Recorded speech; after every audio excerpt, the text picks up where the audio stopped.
Hello everyone, welcome to my YouTube channel Education Tree.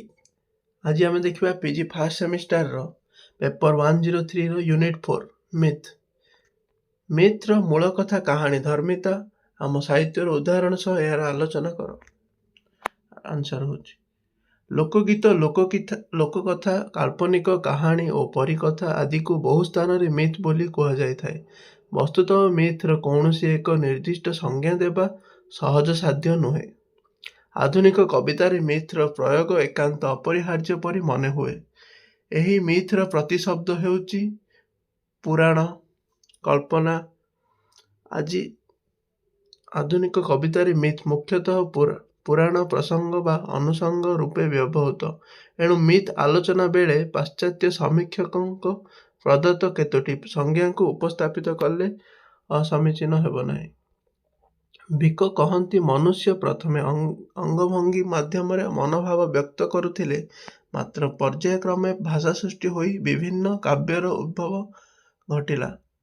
एणु myth मानव सभ्यतार आदि इतिहास सह संपृक्त।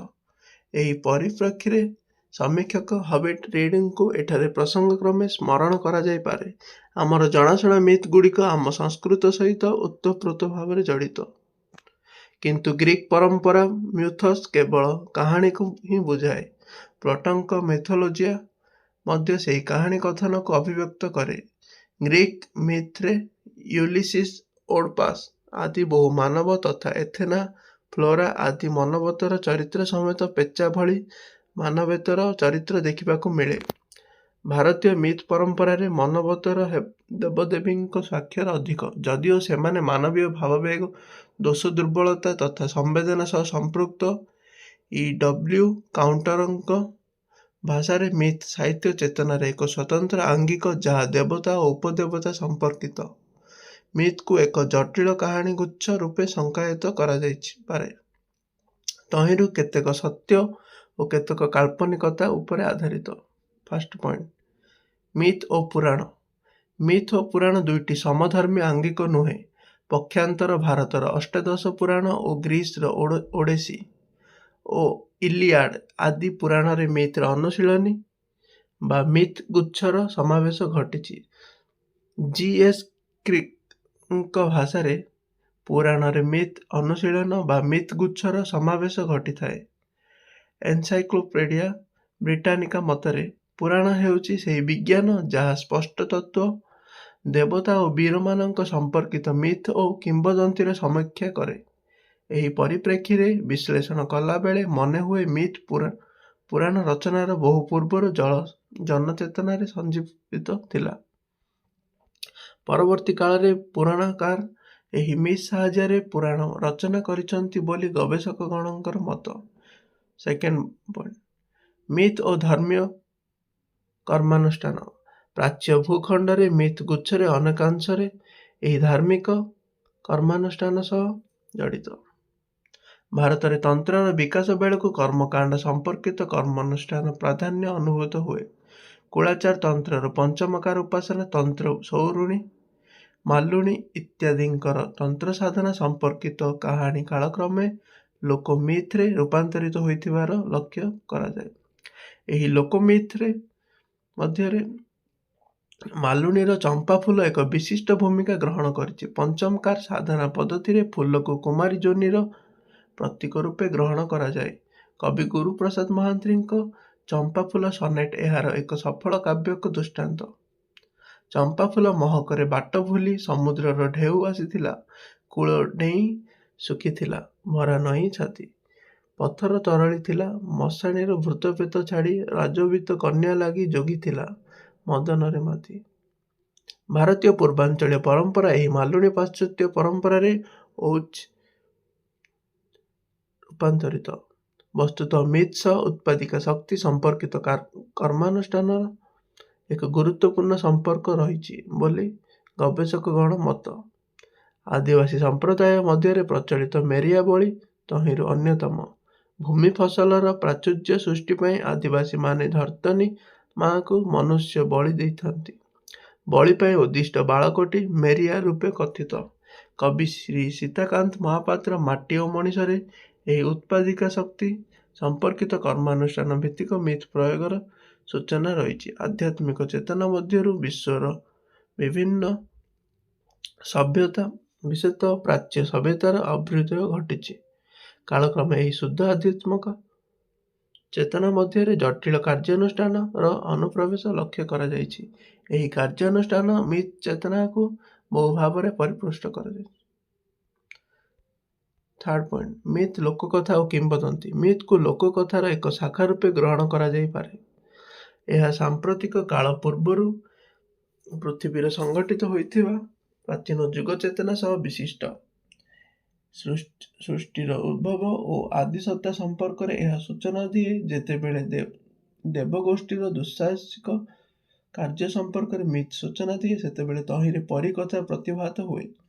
प्राच्य भारतीय परंपरा रामायण और महाभारत एकाधार इतिहास और महाकाव्य रूपे परिगणित। लोक परंपरा प्रचलित मिथ भारतीय परंपरा कालीश्री और ज्ञान दे मालुणी ठारू आरंभ कर पाश्चात्य परंपरा डाहाणी और परी आदि चरित्र माध्यम सूचित। वस्तुतः लोकमिथ्र यही बहु परिचित काव्यक प्रतीक होछि फूल।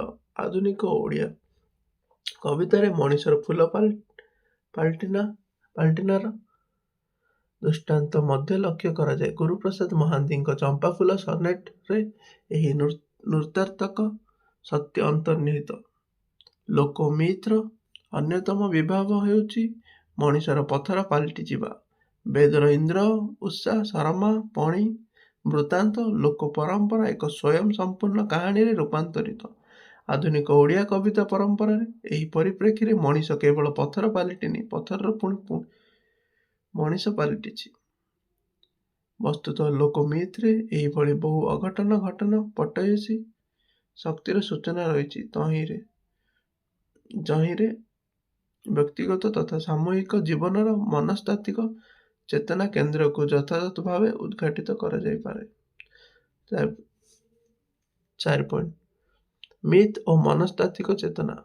मनस्तत्व समस्त भावमूर्ति तथा प्रतिमा को धारण करे। जहिरु मिथ्र उद्भव घटे मनीषर अवचेतन स्तर को मनस्तत्वविद माने दुईटी पर्याय रे विभक्त करथिबार लक्ष्य करा जाए। ए दुईटी पर्याय हेउछि व्यक्तिगत अवचेतन और सामूहिक अवचेतन। एकदा व्यक्तिगत जीवन रे जहा चेतन स्तर रे रही थाए ताहा कालक्रमे व्यक्तिगत अनचेतन रे रूपांतरित होता है। एही व्यक्तिगत अवचेतनार अंतराल स्तरीभूत होई रचित सामूहिक अवचेतन होता है। एही सामूहिक अवचेतना विभिन्न आदिम चित्रकल्पावली माध्यम रे प्रमूर्त जहा मिथ्र मूल उत्स। 5 पॉइंट, मिथ का कविता स्वरूप। कवितार मिथ्र प्रयोग केवल एक वर्णनात्मक गढ़णी परिपाटी नुहे। कवितार यह अंतरसत्ता कवितार जीवन संचारकारी रक्तकणिका स्वरूप। पौराणिक घटना और चिरंतर नामलेख मात्र रहिले कविता एक मिथिक कविता हो पारिबो नाही।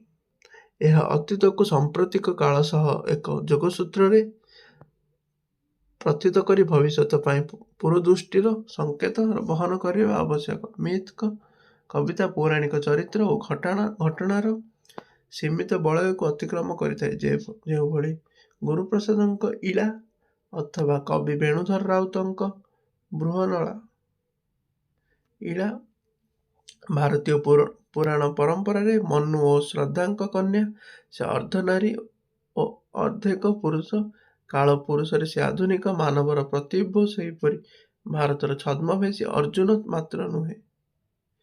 से संप्रति कालर अपृत पौरसर प्रतीक। संप्रति ओडिया साहित्य रे मिथ बा पुराण कल्पनार सफल प्रयोग लक्ष्य करा जायथाए। मध्ययुग ओडिया काव्य कविता स्थाने स्थाने नायक नायिकार पूर्वजन्म प्रसंग पुराण कथार अवश्य अवतारण करा जायछि। कविवर राधानाथ राय मध्य विदेशी कथावस्तु स्थानीय रूप और रंग भरी देवाक पुराणर आश्रय नहीं।